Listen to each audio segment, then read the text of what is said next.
Welcome to the second unit of the course. We are going to continue our discussion with the topic capacitors and capacitance. It is an extension of what we did in the first unit or the first week, electrostatics. So make sure you get these key objectives by the end of this lecture. Alright, so let's recap what we discussed last week. We are going to consider two important things we talked about last week. The first one has to do with a property of conductors. We said it is made up of the atoms, and then the key feature that we are going to dwell on in this week will be the C of the localized electron. That property is very, very important, so I would like to go over it again. So you have on your screen a piece of material. It's a conductor. Then we have the positive or the atoms with their central point loaded with protons that are positively charged. Then in their outer shells, they have electrons that are not strongly bonded to the atom, so they are free to move and they form a sea of the localized electron. Now we asked ourselves, what will happen if we brought a rod that is charged? In this case, let's use a negatively charged rod. If we brought it to one side of it, by one important property of charges, we know that like charges repel, and that by this one being negative, most of the free electrons will be repelled to the right side of the material. Okay, the electrons themselves will not feel comfortable because they are all negatively charged and they try to repel one another. They are being repelled by this one. They are also being forced to accumulate at one place. So you can imagine, if there is a way for the electrons to escape, they will do so immediately. So here we are. If we happen to connect the conductor to Earth, then many electrons will find their way moving to Earth. Okay, and leaving few ones that are balancing the positive charges in the material. Okay, so let's come back to the original situation where we have the piece of material that is neutral and it is uncharged. We are going to introduce a rod that is positively charged, and I want you to first of all think of what is going to happen. Write your response down before you continue the video. You can pause now. Alright, I'm going to show you the next two slides and they will answer the question I posed, but I'm not going to talk. Just interpret the slides and compare it with the response you provided, and judge for yourself. You can learn from yourself. If you have further questions, why your response differs from my slides, you can post questions and we can discuss.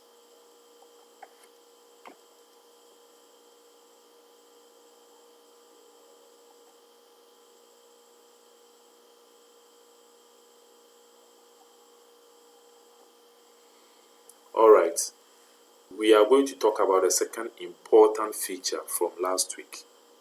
It was about electric field and electric potential. We saw this diagram earlier on with a positively charged point charge here, and we have 2 points, A and then B. We're talking about the potentials at these 2 points, and we said the potential at A will be the energy that will be needed to bring a unit positive charge all the way from infinity to A.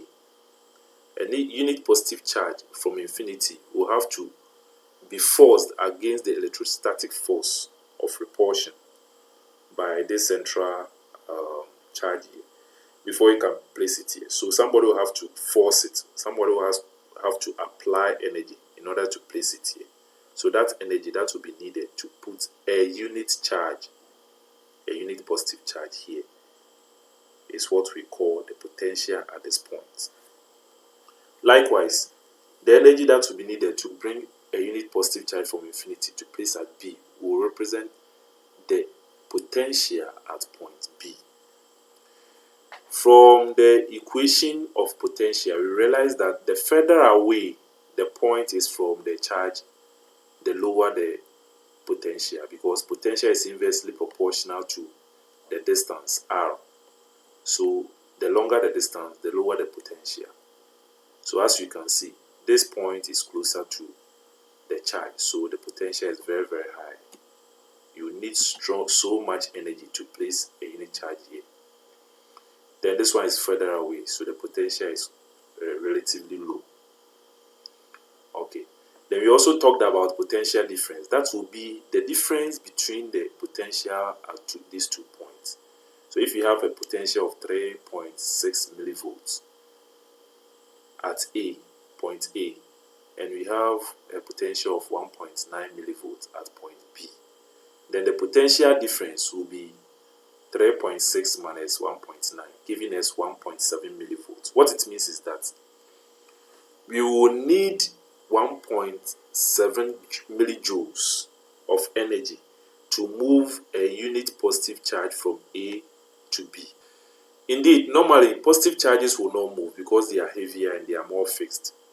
So electrons will rather move. So electrons will move in the opposite direction with the same, without loss of generality.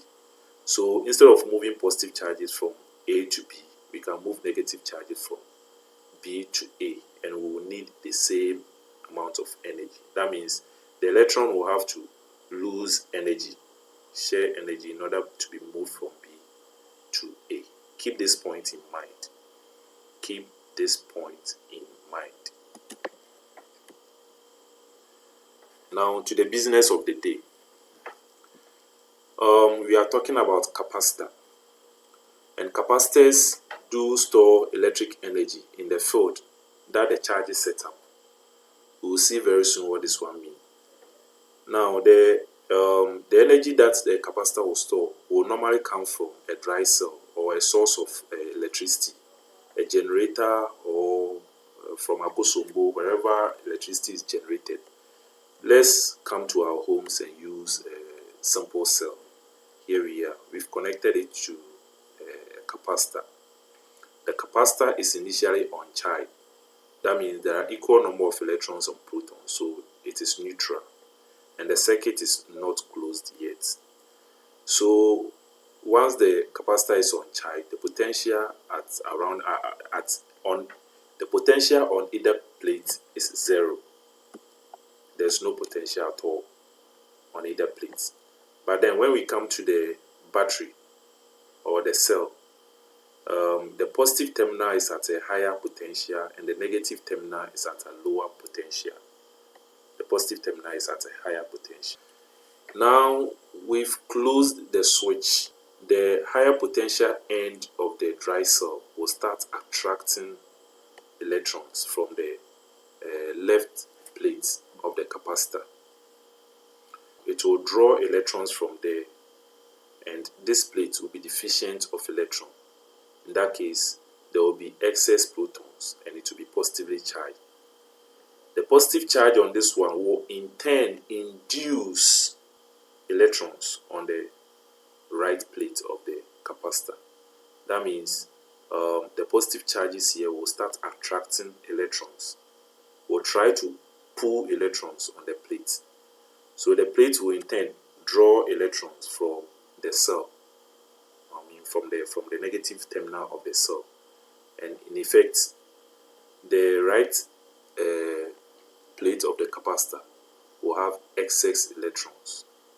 The quantity of positive charges here will be the same as the quantity of negative charges on the other side. Now, this is one cell, and if you are a frequent user of a dry cell in our homes, you realize that it is 1.5 volts. We are going to draw a table for it and see how it goes if we increase the cells. So for the first cell, we have 1.5 volts, and that is causing 2 millicoulomb of electrons to be accumulated on the capacitor. Let's see what happens if we increase the cells. We've increased it by 1. So now the total potential at this end will be 3 volts, whereas this end will be 0.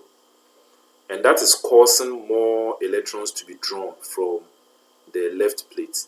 So the left plate has increased in the quantity of charges there. It has increased to 4 instead of 2 millicoulomb. It has increased to 4 by adding 1 more battery. This is what is happening. And this 4 millicoulomb in turn induces 4 millicoulomb negative charges on the right plate. I want you to guess what will happen if we should increase the dry cells or the batteries by 1. In that case, we are going to have a total potential difference from the battery to be 4.5. I want you to guess how much charges will be accumulated on the capacitor. Try to think about that and explain to yourself before you continue to the next slide. The accumulated charge is going to increase. So now for 3 dry cells, giving us a potential difference of 4.5, we are going to have a total of 6.0 millicoulomb of charges accumulating on the on one side, on either side of the capacitor plates. Alright, so the key point, we can continue. If we should increase it by 4, then we are going to have 8 millicoulomb of charges. So here we are, the trend. We decide to find the ratio of the quantity of charges to the potential difference that is applied, and this column gives us the results. So we find Q divided by V. This is Q divided by V, and we are getting 1.33 millivolts per coulomb. We have coulomb per volt, sorry, it is coulomb per volt. So millicoulomb per volt. That's what we should be having here. And you realize that if you divide all the Q's by the V, you are going to get the same value. Let's try to interpret the same thing using a graph. We try to plot V against Q. So we have Q as our vertical axis and the V as our horizontal axis. If we plot everything here, you can check for yourself. They are all accurately plotted. If we plot, we are going to have a straight line. And the equation of the straight line we can write as Q being equal to CV. The Q represents the y-axis and the V represents the x-axis. Therefore, C will represent the gradient of the curve. You can calculate the gradient and it will be the same as this value. Try that for us. Okay. So, the gradient, which is also the constant of proportionality between Q and V, is what we call the capacitance. So we now formally define capacitance as the ratio of charge on the plate to the potential difference across the plate. So the charge on the plate divided by the potential difference across the plate gives us the capacitance. This is the definition of capacitance. It is measured in farad. So this is quite simple for you to understand. We'll do more calculation in a separate video. The last thing I would like to mention is that we can also find the capacitance of a power plate based on the design of the capacitor. So capacitors are made up of 2 plates, parallel plates that are brought close to each other. So the area that is overlapping is proportional to the capacitance. So if you have more area that is overlapping, then you expect to have a greater capacitance. Then it is inversely proportional to the distance that is separating the 2 plates. If the 2 plates are very close to each other, the capacitor will be very big. If the separation is very, very wide, then the capacitance is going to be very, very small. Now we have here epsilon. It is the permeability.